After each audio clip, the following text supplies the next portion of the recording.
I want to start with you, Joseph. Tommy's character is so complex.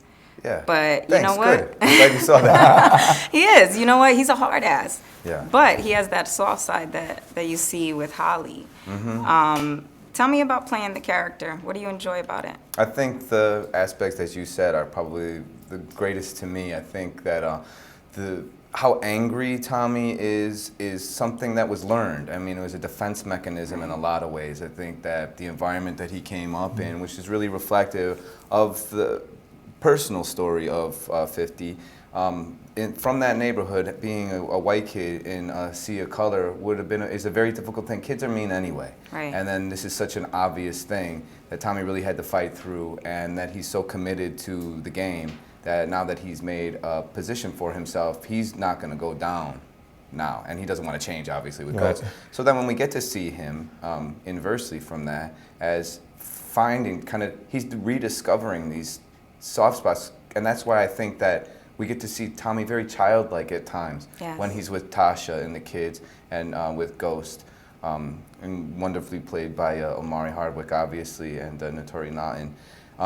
So some of these are things there's a real yin and yang to Tommy that Courtney Kemp Agbo has done a brilliant job of creating. And you know what? There's a white boy like you in every neighborhood. Every neighborhood. Every Right? neighborhood. Have Yeah. the fans come up to you and Yeah, related to that? Oh yeah. I was walking home from doing a little podcast for a friend of mine's on this little thing in the South Bronx at like 134th and Liberty, and I was walking through those projects there at night and going towards the 3 train, and of course there's guys in the corner, and I giving hawking me, and then started walking a little bit, and I was like, all right, this is what I used to do in Chicago. I used to go like this. You're a cop. They don't want to mess with you. You're a cop. And so funny when this guy's like, hey, man, hey. And finally I turned on the toughest look I could. I was like, what's up, man? The guy's like this. He's like, it is Tommy. It's Tommy. And then of course I'm thinking, well, of course they're gonna be like, of course Tommy's walking through the projects at night by himself in Right. the South Bronx. Yeah, they It got ain't I'm like, oh boy, Tommy gets a pass in the hood for a minute. So yeah, he's very embraced, because I think that 50 said this earlier, that the people can relate. This, the guys that spend their time in the streets can relate. The character Yeah. rings true, and a great deal, because there's a lot of aspects of that character that are part of 50's life. Right. And that's why I segue to you, because your character was kind of played in the background in season 1, even though it was a very big part of the story, Right. right? So you see season 1 end and you're out. So this is like a nail biter for fans. Oh my Right. God, now he's out. What's going to happen? Tell me about what fans can expect from your role in the season Kanan 2. character, he's been away for 10 years while they developed this new way of business. Like what Ghost and Tommy have built is like, it's not transparent. It's not visible for everyone to see. Like when he's more old-fashioned, it's more muscle. It's stronger. It's building the crew strong enough to take over the next person's territory. Right. And when he comes out, trying to acquire what was lost, it looks, and it's because it's more complex. He's saying, I need to connect. Yeah.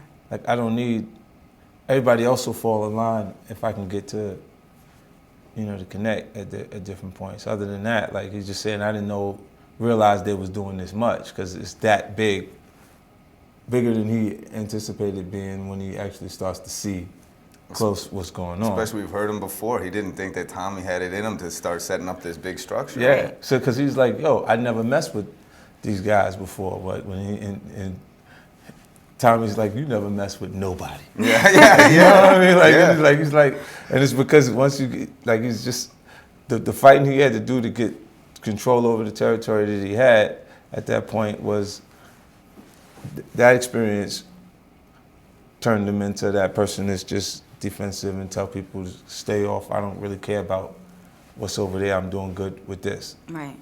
One question for both of you. This show really shows the complexities and the depth of the drug game and the levels of it and the employment. It's very truthful in that way. Does it glorify it, though? I don't think so. I think when you see Ghost trying to get away from it, it's because he knows there's no old folks home for it. It's showing you the end, the end of it is near, and he's wanting to do something different. Like he's saying that if that there's a possible way, like, once you get, life is so full of choices that this could have been called choices instead of power.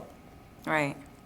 You know, and at the point that he's at, he's saying, if I went the legit way, could have been successful. And that Angela's representation of that, because she doesn't know him as Ghost. You know, so he is escaping everything that he is by hanging out with Angela at points. And then Tasha is saying, I just want things to stay the way they are because we made it here.